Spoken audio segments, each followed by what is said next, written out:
Lord, we thank you, Lord Jesus. We give you praise, Father God. You are almighty.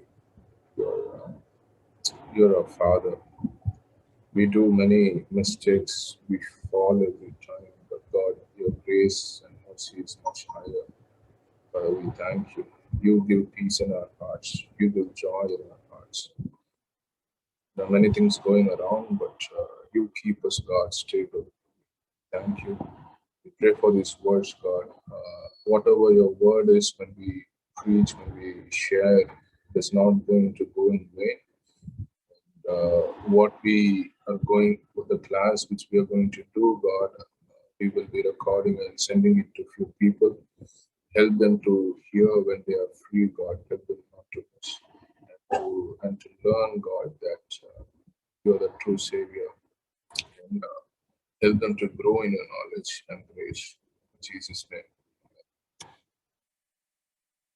Okay आज हमारा class में हम 3-4 मुख्य incidents हम देखने वाले हैं बाइबल से, सुसमाचार पत्र से। यूहन्ना 2 से पहले देखेंगे।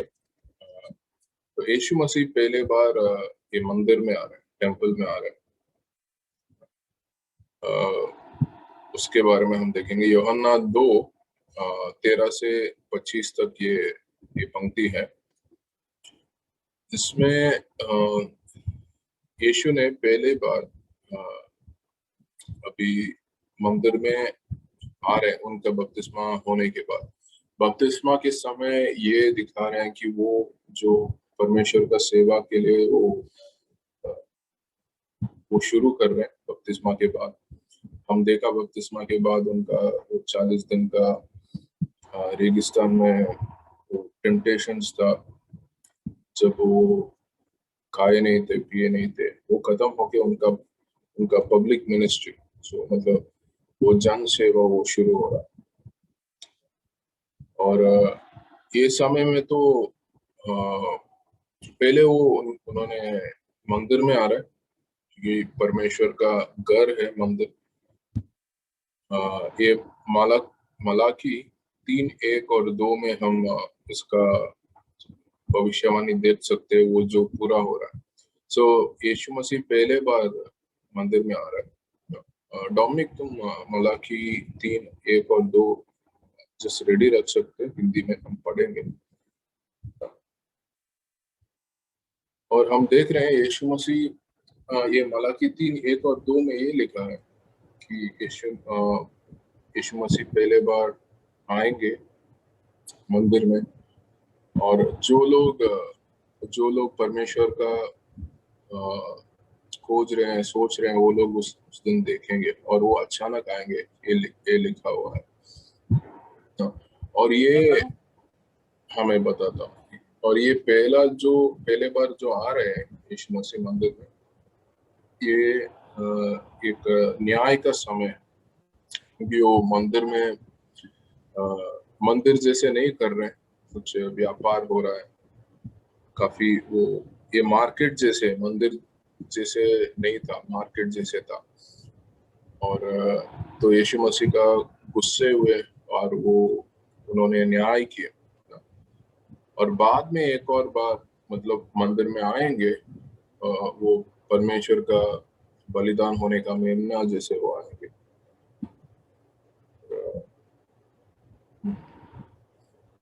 तो उनका जन सेवा अभी पहले बार शुरू कर रहे हैं। वो पहले साल का पहला समय है और वो मंदिर में आ रहा है। अभी हम सुनेंगे मलाकी 3:1 और 2। या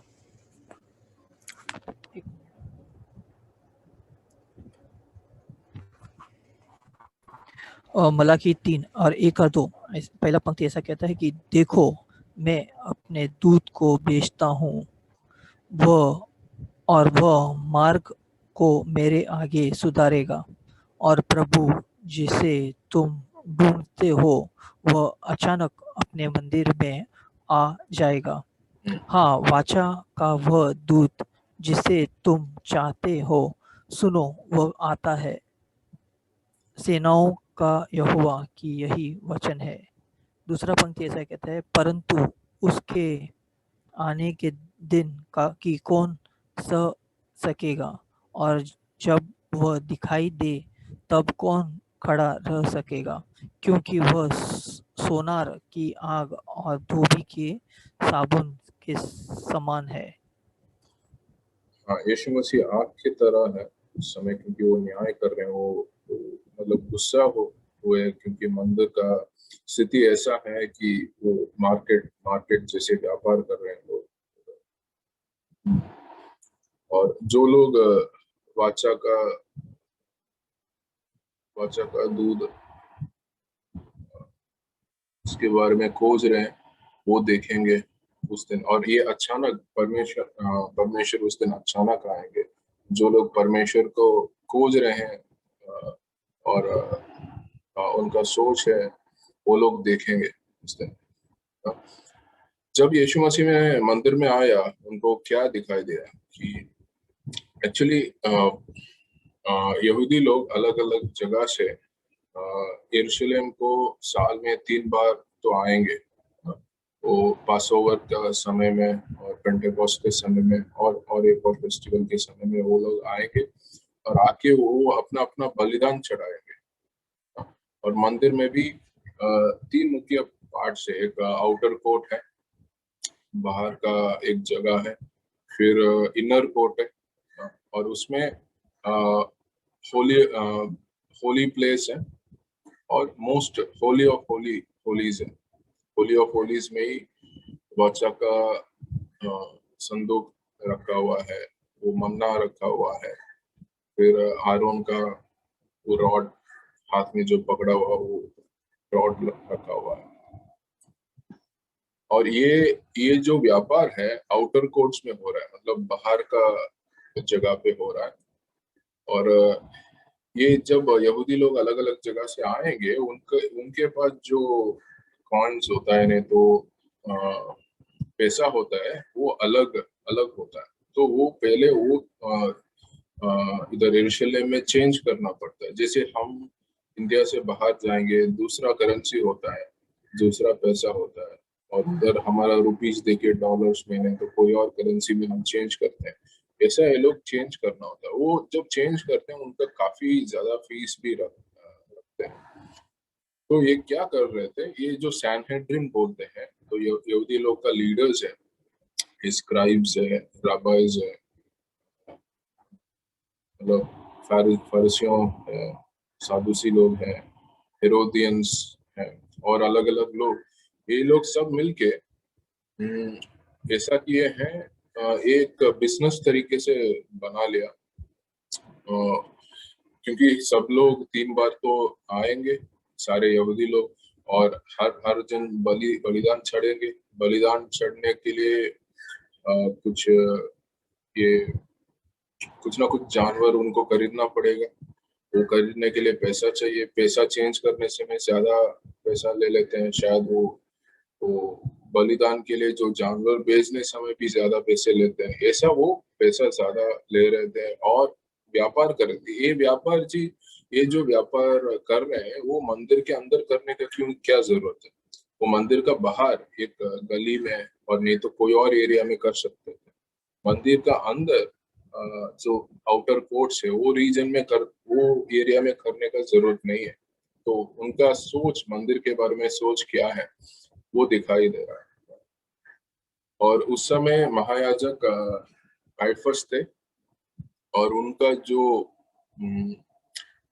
फादर इन लॉ बोलते हैं, तो उनका वाइफ का जो पिताजी है, उनका नाम अनस है। तो उनके नीचे ऐसा कार्य हो रहा था, उनका अधिकार के हिसाब से ऐसा कार्य हो रहा था।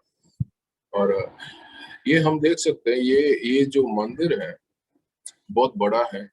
और ये मंदिर बनाने के लिए 46 इयर्स लगा,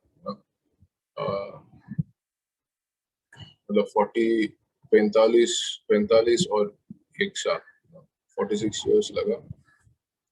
मगर बात यह है, ये लोग व्यापार कर रहे थे, परमेश्वर का वचन के बारे में उतना ज्यादा फोकस नहीं था। तो परमेश्वर का महिमा इसमें नहीं था, ये मंदिर में। मंदिर बड़ा है मगर परमेश्वर का महिमा नहीं है। तो आजकल भी काफी बड़ा बड़ा मंदिर में तो काफी बड़ा चर्चेस भी बोल सकते हैं, जिसमें बहुत खर्चा करके बहुत समय से बनाया होगा, देखने में सुंदर होगा, और परमेश्वर का महिमा है और नहीं वो हमें देखना पड़ेगा। तो यीशु मसीह ने क्या किया, यूहन्ना 2:13-14 अगर हम पढ़ेंगे, ये लिखा है, मैं अभी खोल के पढ़ता हूँ तो बेटर होगा। यूहन्ना 2:13-14।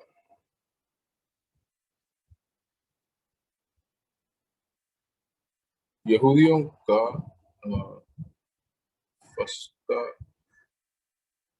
फसह का पूर्व निकट था, और यीशु यरूशलेम का गया, और उसने मंदिर में बैल और भेड़ और कबूतर के बेचने वालों और सर्पों को बैठे हुए पाया। और 15 और रस्सियों का कोड़ा बनकर सब भेड़ों और बैलों को मंदिर से निकाल दिया, और सराफों के पैसे वितरा दिए, और पीड़ों को उलट दिया। तो हमने ये सब देख रहे हैं कि यीशु मसीह का इतना गुस्सा आया, क्योंकि ये परमेश्वर का जगह है, उधर व्यापार चल रहा है। तो उन्होंने विप बोलते हैं, इंग्लिश में विप बोलते हैं, उन्होंने एक विप बनाया और वो जानवर को निकाल दिया, लोगों को, कुछ लोगों को शायद मारे होंगे, और जो पैसा वगैरह चेंज कर रहे थे वो उसका उलट पलट कर दिया, और लोग बहुत आश्चर्य हो गए ये क्या हो रहा है। ये, और ये भी हम देख सकते हैं, उनका उनका जो चेले लोग है, शिष्य लोग है, उधर ही है, उधर ही वो देख रहे हैं यीशु मसीह क्या कर रहे हैं।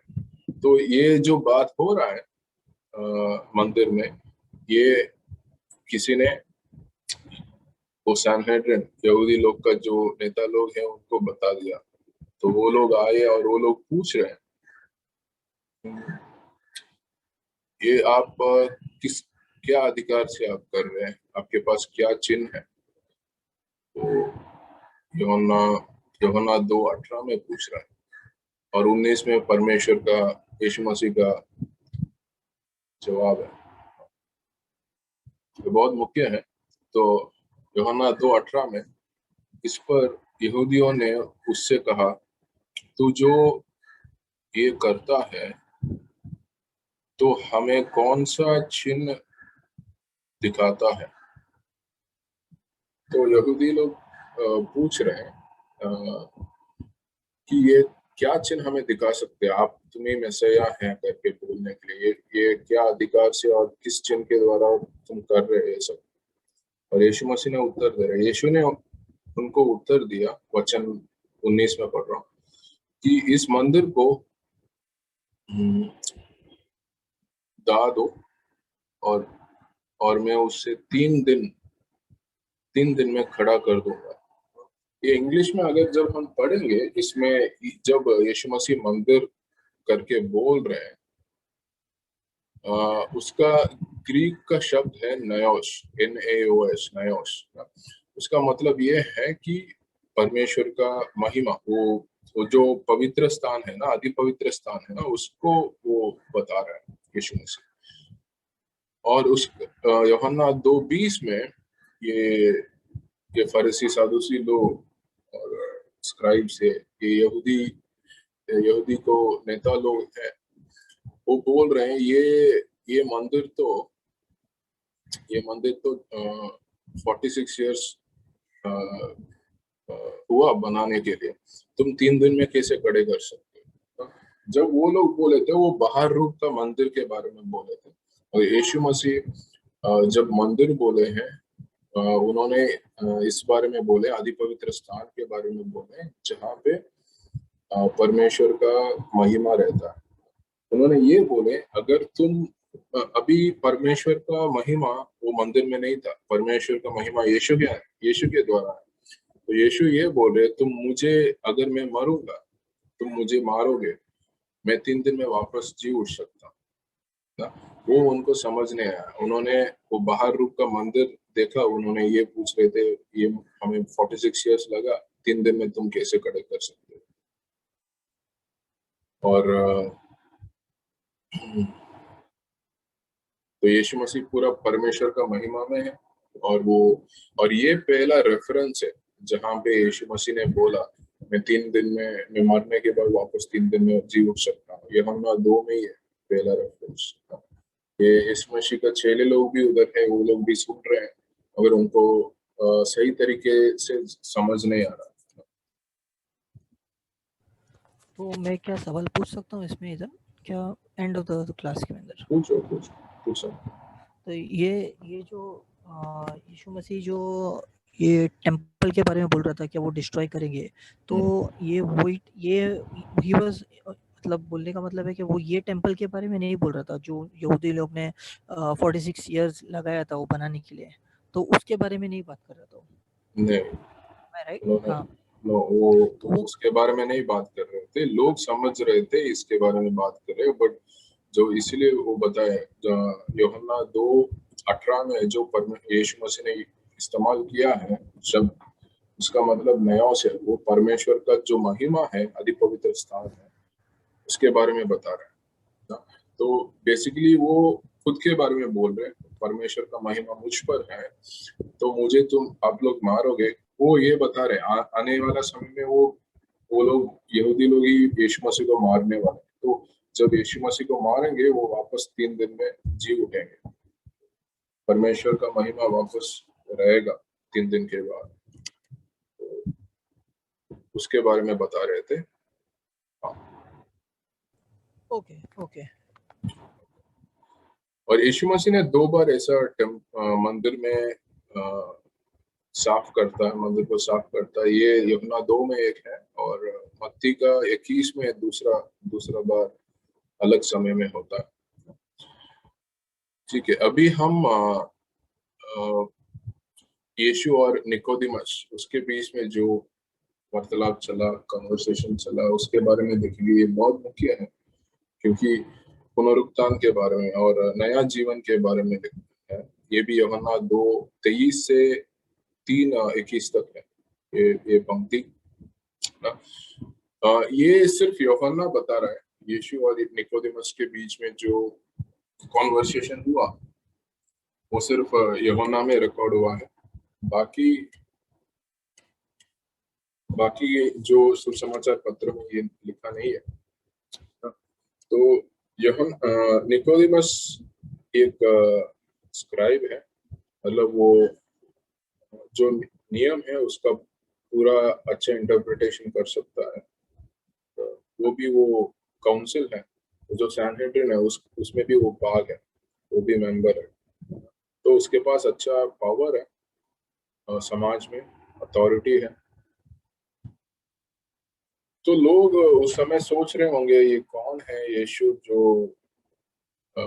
मंदिर को वो साफ किया, इतना इतना जानवर को, व्यापारी लोग को बाहर भगा दिया, और जो जेरूसलम काउंसिल है उनके विरुद्ध कैसे वो खड़े हो गए, और यही मैसिया है क्या, यही ये भविष्यवक्ता है क्या जो वचन बोल रहे हैं और ये अद्भुत कार्य कर रहा है, वो कैसे कर रहा है, ये सब लोग सोच रहे होंगे, बात कर रहे होंगे। हाँ, अभी यहूदी लोग का जो ये काउंसिल है, सैनेड्रिन है, ये लोग भी ऐसे जब उनका अधिकार के विरुद्ध कुछ यीशु मसीह ने किया है जो उनका अधिकार का सवाल कर सकते जैसा है, और वो लोग भी कुछ वापस करना चाहेंगे, तो वो लोग इंक्वायरी करेंगे, इन्वेस्टिगेशन करेंगे। वो शुरू करने वाले हैं अभी। किसी को किसी को वो सैनहेड्रिन है, वो किसी को अगर दंडन देना है उससे पहले इंक्वायरी और इन्वेस्टिगेशन होगा, उसके बाद ही दंडन दे सकते, सीधा दंडन नहीं दे सकते क्योंकि एविडेंस होना है। और वो इंक्वायरी और इन्वेस्टिगेशन वो अलग अलग समय में अलग अलग रूप में वो करने वाला है, वो भी हम आगे के क्लासेस में देखेंगे। अभी हम निकोडिमस का देखेंगे। जब निकोडिमस ये सब देख रहा है, यीशु मसीह अद्भुत कार्य कर रहा है, मतलब वो अलग अलग समय में और भी चमत्कार और भी चंगाई कर रहा है, जो पूरा लिखा लिखा हुआ नहीं है समाचार पत्र में। सो लोग देख रहे हैं और सैनहेड्रिन देख रहे हैं। जब निकोडिमस देख रहा है, उसको पूरा विश्वास आया है यीशु को देख के। हाँ, यीशु के साथ परमेश्वर है, पिता परमेश्वर है। इस वजह से ही ये सारे चमत्कार कर पा रहे हैं, चंगाई कर पा रहे हैं। और ये एक चिन्ह है। और हमेशा हम देख सकते हैं कि यीशु मसीह चमत्कार और चंगाई, ये मतलब मेरे पास कितना सामर्थ्य है देखो करके उस तरीके से उन्होंने कभी नहीं किया ना। हमेशा यीशु मसीह इस तरीके से किया जब लोग के ऊपर प्रेम प्रेम दिखा रहा था। मतलब लोग जितना कष्ट झेल रहे हैं उसको देख के तरस हुआ, उसके द्वारा उन्होंने हमेशा ये सब किया। और चिन्ह के लिए किया, लोग उनको मसीहा पहचानने के लिए चिन्ह के लिए भी किया। तो हम अभी निकोदिमस का भी पढ़ेंगे। निकोदिमस रात में आया था क्योंकि उसको शायद सोच रहा होगा अगर मैं दिन में जाऊंगा सनहेड्रिन से एक बंदा यीशु मसीह के पास बात करने के लिए आया करके बाहर पता चल जाएगा। और यीशु मसीह के साथ काफी लोग भी होते हैं दिन में। और ये वो यहूदी वो सैनहेड्रिन का बाकी लोग है, वो उनको शायद पसंद नहीं होगा, इसलिए मगर उसके अंदर विश्वास था, उसको यीशु मसीह से बात करना था। और तो वो रात को चुना क्योंकि किसी को पता नहीं चलेगा। और उसको भी मिलना चाह रहा था और कुछ बात करना चाह रहा था, वो भी हो जाएगा। तो वो जाके बात कर रहे हैं। ये पंक्ति अभी हम पढ़ेंगे, देखिए।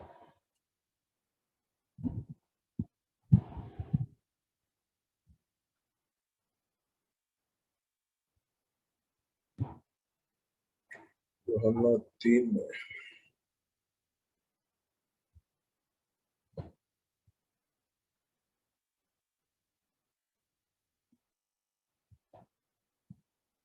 ये शरीर का जन्म और आत्मिक जन्म के बारे में है। ये पंक्ति बहुत मुख्य है। तो यूहन्ना 3 वचन 4 से पढ़ेंगे। वचन 4 में निकोदिमस ने उससे कहा, मनुष्य जब बूढ़ा हो गया तो अच्छा, उससे पहले पढ़ेंगे, ठीक है, वचन 2 से पढ़ेंगे। यूहन्ना 3 वचन 2 ना। उसने ये ओके, फरीसियों में से निकोदिमस नाम के एक मनुष्य था जो यहूदियों का सरदार था। ये सैनहेड्रिन का एक बंदा है, उसके पास अधिकार है, सरदार है।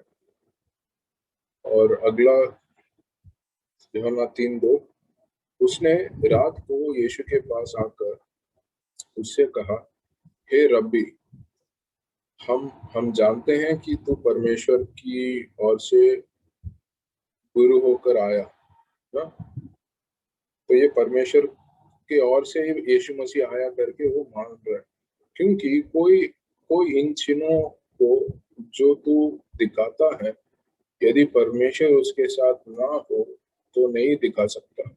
जो भी परमेश्वर कार्य कर रहा है, यीशु मसीह कार्य कर रहा है, वो बिना परमेश्वर का नहीं कर सकता है करके निकोदिमस बोल रहा है। और तीसरा वचन, यीशु ने उसको उत्तर दिया कि मैं तुझसे सच सच कहता हूँ, यदि कोई नए नए सिरे से ना जन्मे तो परमेश्वर का राज्य देख नहीं सकता। उसके बाद निकोदेमस पूछ रहा है कि दूसरा जन्म कैसे हो सकता है? अगर हम बूढ़े हो गए, उसके बाद वापस माँ का पेट में जाके फिर वापस हम कैसे आ सकते हैं? ऐसा वो मतलब मनुष्य का रूप से, बाहर का रूप से वो सोच रहा है, सवाल पूछ रहा है। अगर यीशु का मतलब वो नहीं था और यीशु आत्मिक जन्म के बारे में बात कर रहे थे। और उन्होंने ये भी बोले कि एक और वचन मुख्य है, वो पढ़ लेंगे इसमें, यूहन्ना 3 में।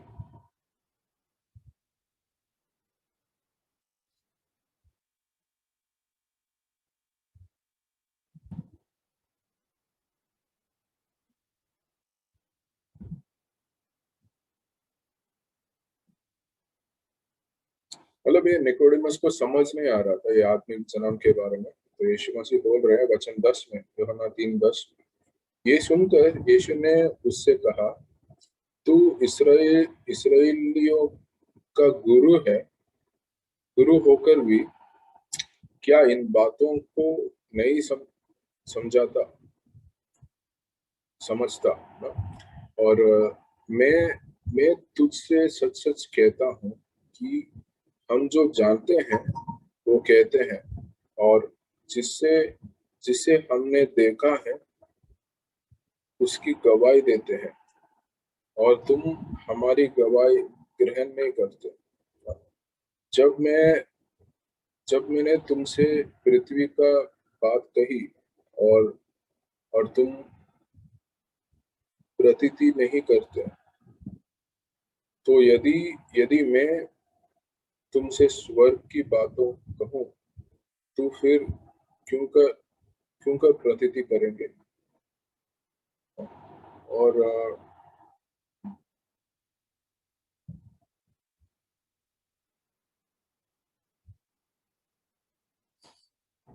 तो मुख्य बात यह है, मतलब यीशु यीशु ये भी बोल रहे हैं, अगर मैं संसार का बात बोल रहा हूँ वही आप लोग समझते नहीं है और आप ग्रहण नहीं करेंगे, मैं जब स्वर्ग का बात बोलूंगा वो कैसे आप लोग समझेंगे और ग्रहण करेंगे।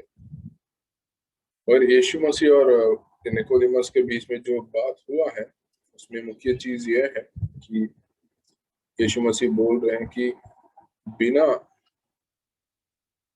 मतलब अगर आत्मिक जन्म नहीं हुआ, मतलब यीशु मसीह के ऊपर विश्वास करके उनका पाप माफी होकर आत्मिक जन्म जब नहीं हुआ किसी का, वो स्वर्गीय राज में प्रवेश नहीं कर सकते।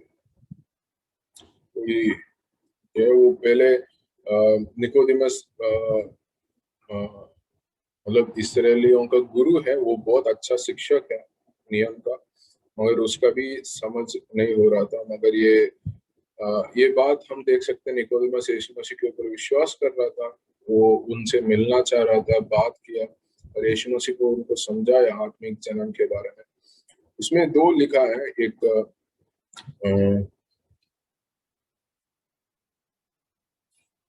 मतलब पानी से और आत्मा से,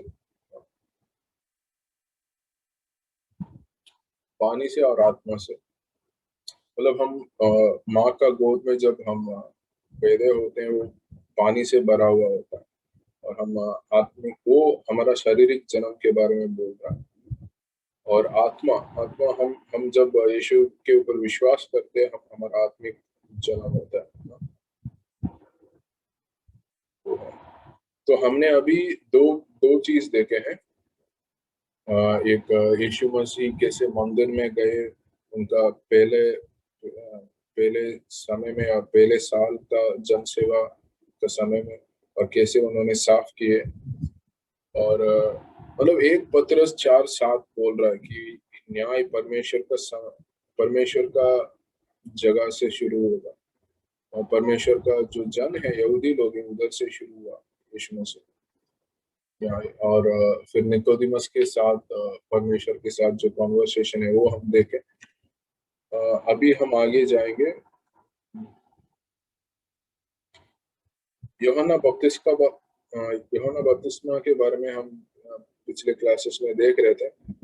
वो उसका अभी उसको जेल में डालेंगे। क्या हो रहा था वो, ये हम लूका 3 में देख सकते हैं और मत्ती 4 में देख सकते हैं।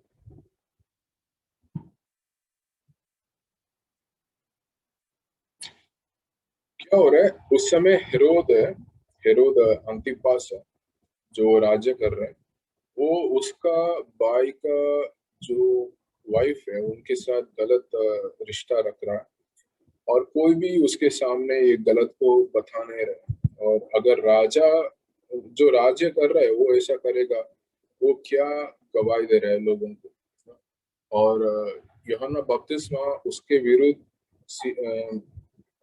बाहर रूप से ही बात करता है और उनको मतलब बोलता है ये सब नहीं करना है, ये सब गलत है। तो हेरोद अंतिपास क्या करता है, उसको यूहन्ना बपतिस्मा को जेल में डाल देता है क्योंकि उसका नाम खराब हो रहा है। मगर यूहन्ना बपतिस्मा लोगों के बीच में बहुत प्रसिद्ध है, मतलब फेमस है। और उसको यूहन्ना बपतिस्मा को भविष्यवक्ता मानते हैं लोग, इसीलिए यूहन्ना बपतिस्मा को मारते नहीं है उस समय, सिर्फ जेल में डाल रहे हैं ताकि लोगों के बीच में ये नहीं बोलेगा उनका गलत रिश्ता के बारे में, नहीं तो जो भी वो गलत करता है उसका सामना नहीं करेगा। जब ये हो रहा है, यीशु मसीह यहूदी जो यरूशलेम में है, यरूशलेम में एक हफ्ते तक है वो पासोवर समय में। उसके बाद वो उधर से गलीली आ रहा है वापस ना, क्योंकि वो यरूशलेम में यहूदिया में जो फरीसी लोग है, सदूसी लोग है, ये सैनहेड्रिन है, विरुद्ध अ, उनका जो काम है यीशु का विरुद्ध वो ज्यादा हो रहा है अभी। और यूहन्ना बपतिस्मा भी जेल में डाला हुआ है। इसके बाद यीशु मसीह गलीली में आ रहे हैं, यहूदिया को छोड़ रहे हैं, यरूशलेम को छोड़ के गलीली में आ रहे हैं। उन्होंने नाजरेत में बड़े हुए ना, वो नाजरेत में वापस नहीं जा रहे, अभी गलीली में कफरनहूम करके एक जगह, वो जगह पे जा रहे हैं। और वो एक सागर के किनारे का जगह है, एरिया है। ये इसलिए मतलब एक भविष्यवाणी पूरा करने के लिए ये हो रहा है ना। आयसाया में लिखा हुआ है, आयसाया में ये लिखा हुआ है कि मैं इंग्लिश में पढ़ता हूँ कि the land of Zebulun and the land of Naphtali, by the way of the sea, beyond the Jordan, Galilee of Gentiles, the people who were sitting in darkness saw a great light, and those who were sitting in the land of shadow of death, upon them the light is dawned. तो ये शब्द है,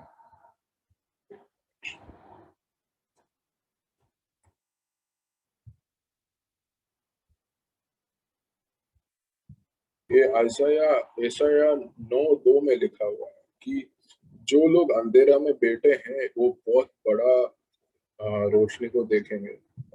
जो लोग मृत्यु के पास बैठे हुए हैं, उन लोग के ऊपर बहुत बड़ा रोशनी आया है।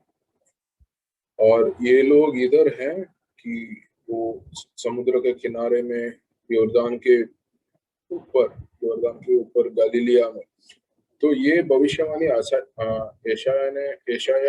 यशाया के समय में हुआ है, यशाया 9:2 में लिखा हुआ है, वो इसके द्वारा पूरा हो रहा है।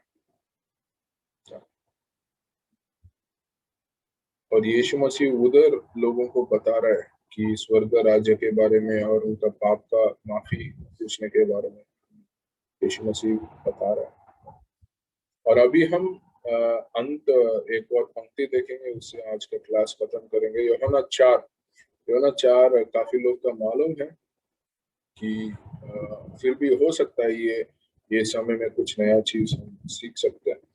यूहन्ना 4 में हम देख सकते हैं यीशु मसीह एक समारिया स्त्री के साथ कुएं के पास बात कर रहा है।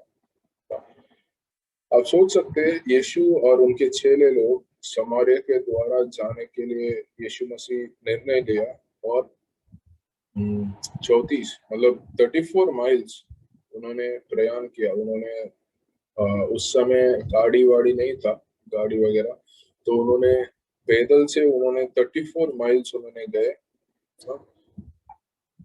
क्योंकि ताकि उन्होंने इस हमारी स्त्री से बात कर सकते। और उस समय कोई मनुष्य स्त्री के साथ, मतलब कोई पुत्र स्त्री के साथ बात करना मना हुआ था, वो भी समारिया स्त्री के साथ तो लोग बात ही नहीं करते हैं। और समारिया लोगों को यहूदी लोग बहुत नफरत करते थे, क्योंकि समारिया लोग आधा यहूदी है, आधा जो यहूदी नहीं है, मतलब जेंटाइल्स बोलते हैं, उनका वंश का है ना।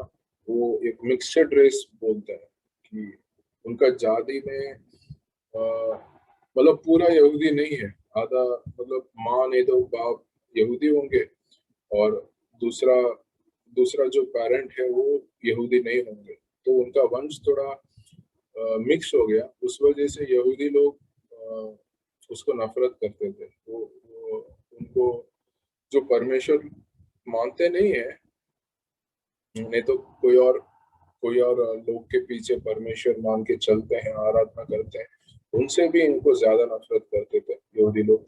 और जब भी यहूदी लोग यूदया से गलीली जाना है, वो लोग समारिया के द्वारा नहीं जाते हैं, मगर उल्टा उल्टा बहुत लंबा रास्ता से चलते थे, इतना नफरत था।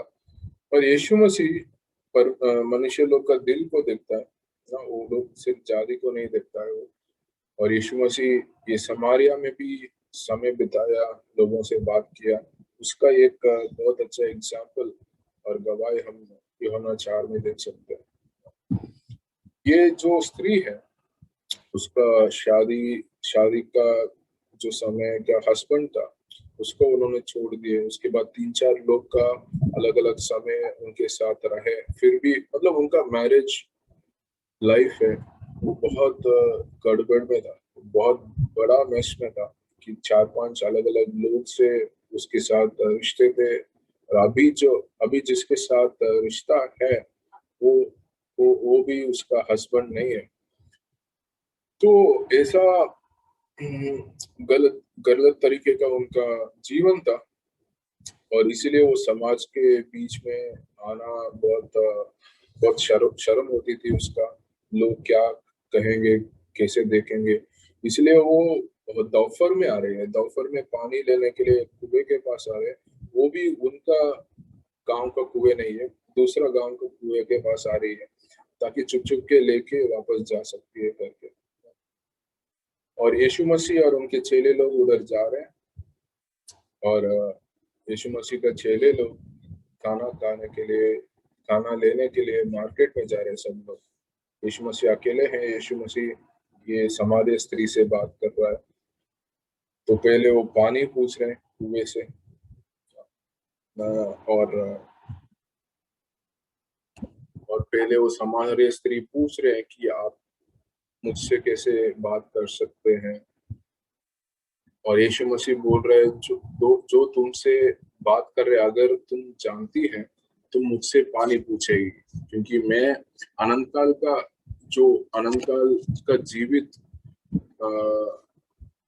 जीवित हुआ जो पानी में दे सकता हूँ, जो पिएगी कभी तुम्हें प्यास नहीं होगा। और उससे पहले उनके कॉन्वर्सेशन में, उनका वार्तालाप में ये भी होता है कि वो स्त्री बोलती है कि क्या है, समारिया लोग क्या किया, एक पहाड़ है जेरूसलम के नाम में, उधर जुपिटर करके एक जो क्या बोल सकते हैं,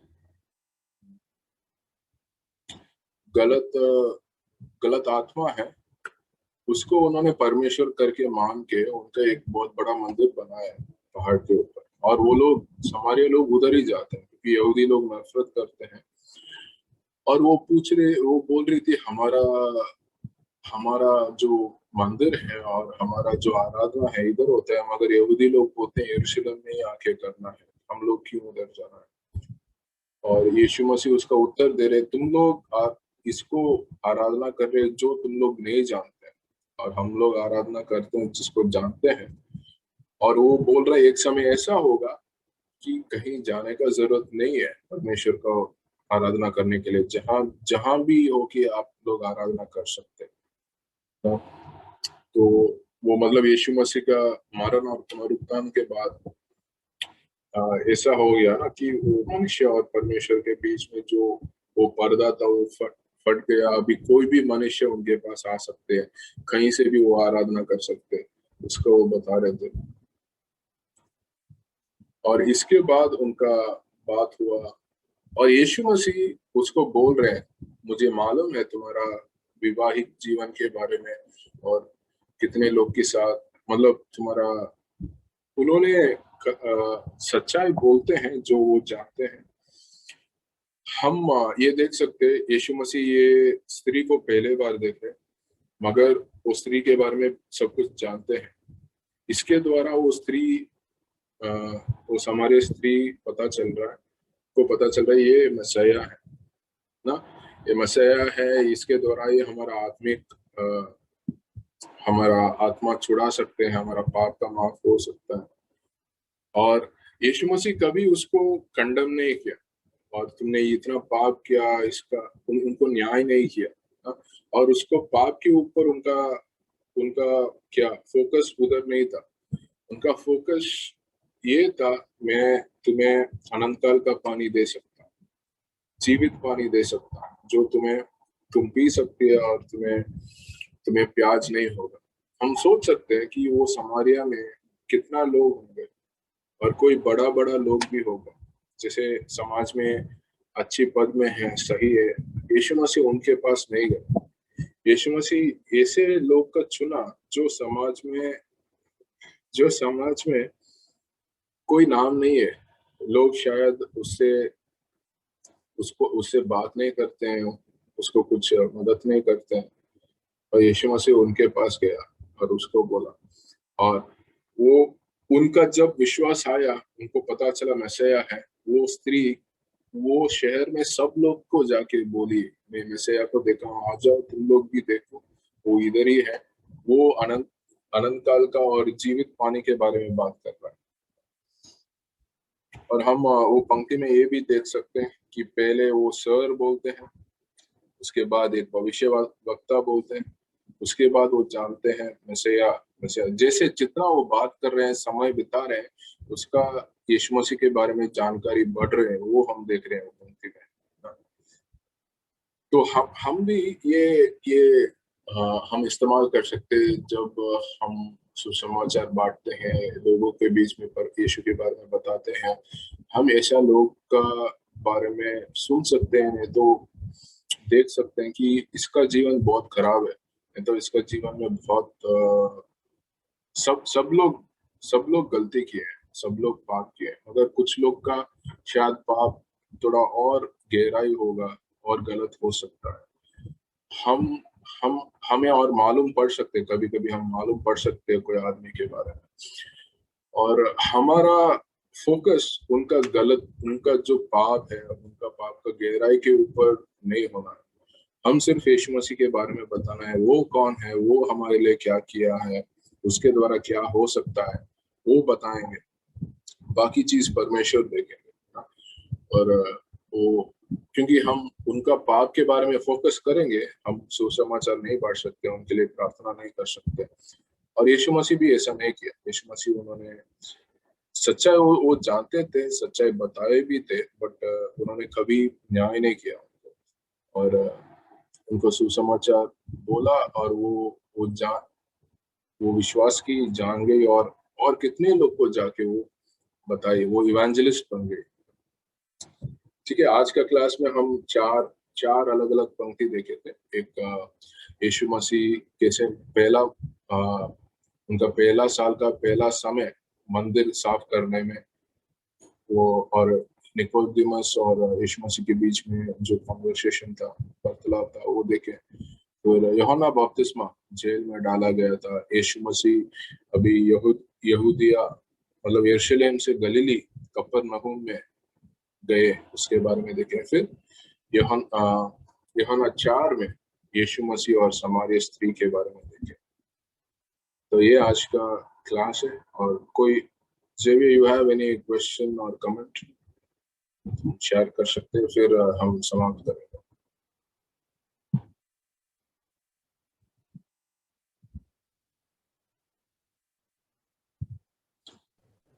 हेलो। यस यस यस, बहुत आज का अच्छा अद्भुत संदेश है। जैसे कि हम लोग हर बार एंजॉय करते हैं ये जो बाइबल स्टडी है, गॉस्पेल्स का क्लास। और कोई सवाल तो है नहीं, ऐसा कुछ था नहीं।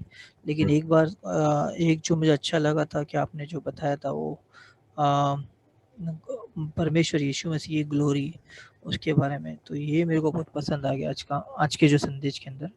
जो उन्होंने बताया था कि वो तोड़ देंगे, वो ना वो मंदिर को तोड़ देंगे। एक्चुअली ये उन्होंने ऐसा कहा था, लेकिन उसका मतलब था कि ये यहूदी लोग है ना यीशु मसीह को मार देंगे, है ना। यीशु मसीह को वे लोग मार देंगे। yes, और जो उनकी जो महिमा थी, वो जो लोग उसको रिसीव करेंगे, मतलब जो उसको ग्रहण करेंगे प्रभु, तो उनकी जो ये परमेश्वर की जो महिमा है वो उन उन उन लोगों में व्यास करेगी। तो यही मेरा सोच था इसके अंदर। और मेरे को मतलब अब हम लोग को ये तो पता ही है कि आज आपने जो बताया था कि यूहन्ना कि परमेश्वर का जो मंदिर में आना, यूहन्ना बपतिस्मा के बारे में बोलना, है ना। और निकोडिमस जो जो बहुत बड़े ये थे, वो अथॉरिटी थे, एक स्क्राइब थे। और और उन्होंने मतलब किस तरह न्याय के बारे में बताया था। क्या मतलब अगर कोई न्याय हम लोग को किसी के ऊपर भी कोई न्याय हमें डालना है, किसी को कुछ जजमेंट करना है, पास करना है, तो उसके लिए समय लगता है। ऐसे नहीं कि तुम एक ही दिन में उसके बारे में जजमेंट पास कर सकते हो या कुछ गलत तरीके से उसको सज़ा दिला सकते हो। तो ये हमने आज सीखा है निकोडिमस की लाइफ से। और और और ये निकोडिमस जब भी मतलब जब यीशु मसीह को मिलने गया था, तो वो रात को गया था, सवेरे में नहीं गया था, क्योंकि वो नहीं चाहता था कि लोगों को पता चले कि वो एक स्क्राइब है, इतना पढ़ा लिखा आदमी है, लेकिन फिर भी वो यीशु मसीह से सीख रहा है कुछ, है ना, अपना जीवन के बारे में। और फिर तीसरा हमने देखा है कि यूहन्ना बपतिस्मा जो हेरोड एंटिपस, जो वहाँ के राजा थे, जो ये गलत संबंध रख रहे थे उनके भाई की फिलिप की पत्नी के साथ। शायद उनका नाम हेरोडियस था, ऐसा कुछ तो भी था। yes, yes. तो तो वो जब गलत कर रहे थे, तो यूहन्ना बपतिस्मा ने उनके बारे में विरोध किया और बोला कि जब तुम इतने बड़े सरकार को चलाते हो, और अगर आप ही खुद गलत करोगे, है ना, दूसरों की बीवी को अपना बीवी बनाओगे, तो फिर ये तो गलत है। और उन्होंने उसको कई बार शायद टोका होगा, कई बार उन्होंने बोला रहेगा, तो इसी गुस्से के अंदर उन्होंने उसको जेल में डाल दिया। तो हम ये भी चीज़ देखते हैं। और हाँ, और इसी के और हम देखते थे कि मतलब जैसे कि ये फारसी लोग थे, ये हेरोदियोन लोग थे, सानेद्रिन लोग, ये सब लोग यीशु मसीह के विरुद्ध थे। और तीसरा चौथा हम लोग ने देखा था कि एक सामरिया स्त्री जो अपने घर से बाहर निकलने के लिए बहुत तकलीफ से गुजर रही थी। मतलब जब भी वो आती थी पानी लेने के लिए, तो दोपहर को आती थी। और उसके जीवन में ऐसे है कि 5 लोगों के साथ उन्होंने शादी किया था और सब टूट गया। छठवा जो आदमी के साथ उन्होंने शादी किया था,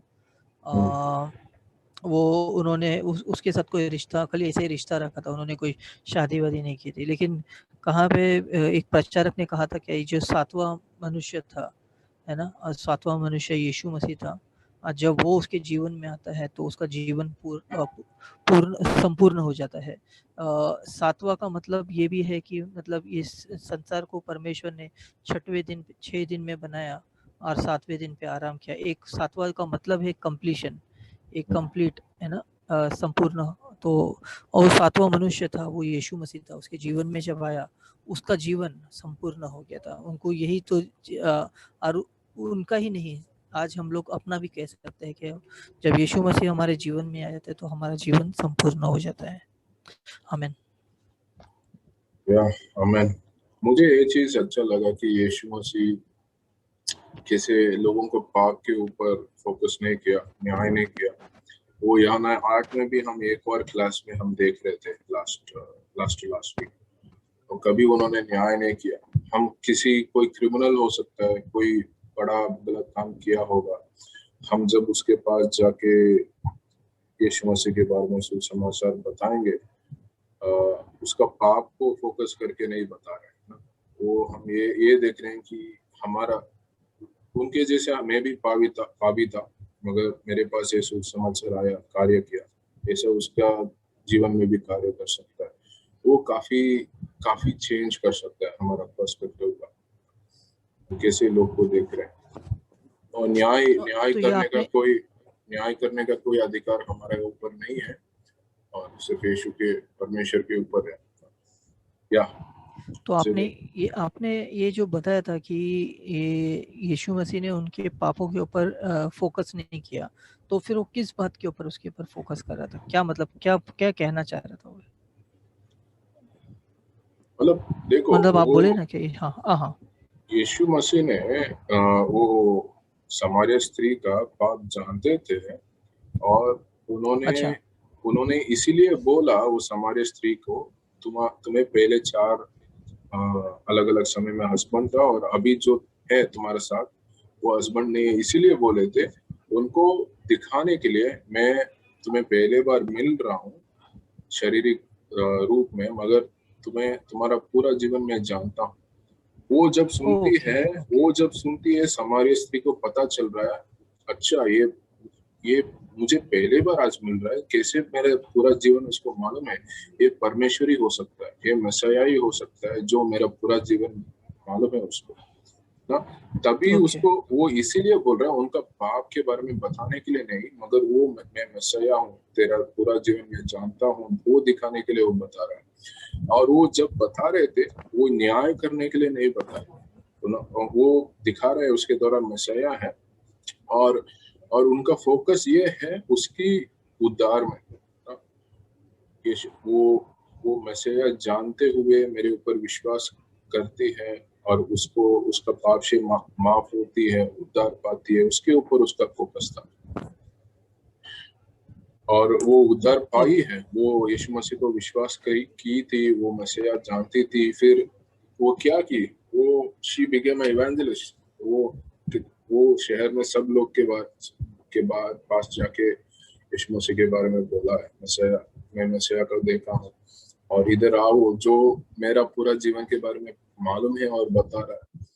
वो सब वो खुद भूल गए, वो जो पाप किया उसका क्या होगा वो सब भूल गए, क्योंकि मसीहा को देख लिया, और मसीहा मेरा पाप के बारे में सोच नहीं रहा है। मतलब मेरा पाप को दंडन देने के लिए नहीं आया है, न्याय करने के लिए नहीं आया है, मगर ये मसीहा माफी वाली मसीहा है, दयालु है, और ये मेरे से बात कर रहा है व्यक्तिगत रूप से। तो वो पहचान गई परमेश्वर कैसे है, तो इसलिए वो उसका पाप को भी, जो उसका पापी जीवन को बारे में भूल गई, वो मर गया ना। और वो अभी नया नया जीवन बनी, नया सृष्टि बनी, और लोगों के बारे में बीच में वो बोल रहे। सो फोकस उद्धार में, हमारा भी फोकस उनका पापी जीवन के ऊपर नहीं होना है, हमारा फोकस उद्धार के, हाँ। उनका उद्धार और सुसमाचार के ऊपर है। ओके। आमेन आमेन। या परमेश्वर हम धन्यवाद देते हैं इस समय के लिए। परमेश्वर धन्यवाद देते हैं परमेश्वर लेनिन ब्रदर के लिए। परमेश्वर उन्होंने जो ये वचन बांटा है परमेश्वर, आपका जो मंदिर में आना परमेश्वर, यूहन्ना बपतिस्मा के जीवन के बारे में, निकोडिमस के बारे में परमेश्वर, और वो सामरी स्त्री के बारे में परमेश्वर, हम धन्यवाद देते हैं परमेश्वर इस जीवन के लिए। परमेश्वर धन्यवाद देते हैं परमेश्वर इस समय के लिए। परमेश्वर धन्यवाद देते हैं परमेश्वर कि आज हमने जो भी सुना है परमेश्वर, हम प्रार्थना करते हैं परमेश्वर, हर एक लोग जो परमेश्वर आपके वचन के लिए भूखे हैं परमेश्वर, हम प्रार्थना करते हैं उनकी आंखों को खोलना परमेश्वर, उनको हृदय को तैयार करना परमेश्वर। हम प्रार्थना करते हैं परमेश्वर उनको उन कलीसिया में हो परमेश्वर, या कोई बाहर भी हो परमेश्वर, आपके बारे में ढूंढ रहा है, तो परमेश्वर हम प्रार्थना करते हैं परमेश्वर उन सभी लोगों को परमेश्वर आप परमेश्वर यीशु के निकट आने देना परमेश्वर, को कलीसिया में आने देना परमेश्वर, उनको आपके वचन में परमेश्वर परिपक्व करना परमेश्वर, क्योंकि हम जानते हैं परमेश्वर हम अंतिम दिनों में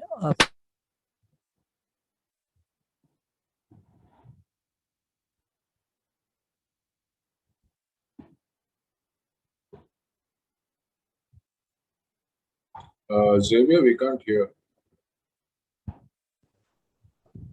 hello, can you hear me? या बीच में साउंड रुक गया। Can you hear me now? Yes yes. Okay, परमेश्वर हम धन्यवाद देते हैं परमेश्वर इस समय के लिए, परमेश्वर धन्यवाद देते हैं परमेश्वर इस बाइबल स्टडी के लिए, परमेश्वर धन्यवाद देते हैं परमेश्वर अलेनी ब्रदर के लिए, उसके जीवन के लिए परमेश्वर प्रार्थना करते हैं परमेश्वर इस प्रचारक के द्वारा परमेश्वर इस वचन के द्वारा जो आपने अभी हम लोग सुना है परमेश्वर, इस वचन के द्वारा जो आज सुने हैं परमेश्वर, आज जो सुनने वाले हैं, जो ये बाइबल स्टडी में जब हम लोग डालेंगे, जिधर भी डालेंगे, जिस जिसको वो मिलेगा परमेश्वर, हम प्रार्थना करते हैं परमेश्वर कि ये वचन सभी लोगों के हृदय को छुए परमेश्वर, सभी लोगों को हृदय को तैयार करे परमेश्वर, हमारे मनों को तैयार करना परमेश्वर। प्रार्थना करते हैं परमेश्वर कि लोग उद्धार पाए परमेश्वर इस वचन को सुन के परमेश्वर, वे लोग जाने परमेश्वर कि आप ही प्रभु हो और आप ही हमारी प्रार्थनाओं को सुनते हो परमेश्वर। आप हम हमारी जिंदगी में जो भी परेशानी है उससे हमें परमेश्वर चंगाई देते हो परमेश्वर। हम प्रार्थना करते हैं परमेश्वर आगे के दिन के लिए, समय के लिए परमेश्वर, और प्रार्थना करते हैं आगे की जो सर्विस के लिए भी परमेश्वर। सभी लोगों, सभी हृदय को तैयार करना, सभी मनों को तैयार करना परमेश्वर, और हम आए परमेश्वर और आपकी आराधना करें। ये प्रार्थना हम यीशु मसीह के नाम से करते हैं, आमीन। आमीन।